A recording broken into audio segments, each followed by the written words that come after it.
Migrimi i brendshëm ka qenë një tjetër arsye për braktisjen e fshatrave në zonat e thella malore apo në qarqet jashtë Tiranës e Durrësit.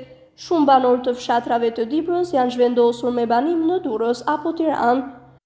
Ndërkohë ka prej tyre që janë rikthyer trojeve të parëve pasi nuk mund të jetojnë më në ato zona ku kishin shkuar 2 dekada më parë. 73 vjeçari Lig Dumani nga fshati e Humesh shprehet se ka menduar të rikthehet përfundimisht në fshatin e lindjes për shkak se të gjithë fëmijët i kanë në emigrim në shtetin fqin të Italisë.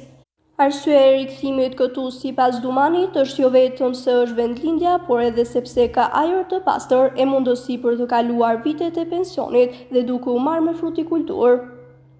Unë jam largu ka 19 vite, rri në Durrës, në suk të Durrësit, dhe jam kthi prap që të investoj këtu, toka ime. Pas 19 vitesh? Pa, mas 19 vitesh, të investoj këtë toka ime këtu, dhe do bëjmë edhe shtëpi tjetër, se jam largu dhe vi prap këtu, me që se u bë dhe rruga Arbrit, dhe vim shpejt për një orë, shkojmë, vim, punojmë, shkojmë prap, ma gjënë shtëpi tonë. Po të shia, ja, ku mjellë, do mjellë i pëjmë tjera, të rregulloj, me kalimin e kohës, me një fjallë.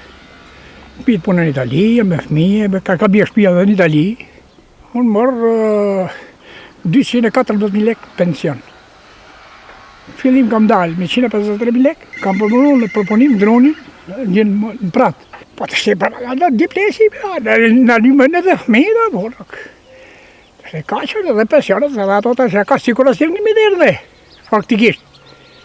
Se mos e lëmë të se pension, por da, se fëmijë të mëjnë në Itali deri 1.200 euro pension.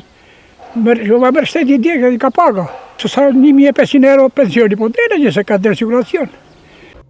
Nga ana tjetër, 73 vjeçari Lig Dumani thotë se fëmijët po mendojnë edhe për të investuar në agroturizëm në vendlindjen e tyre.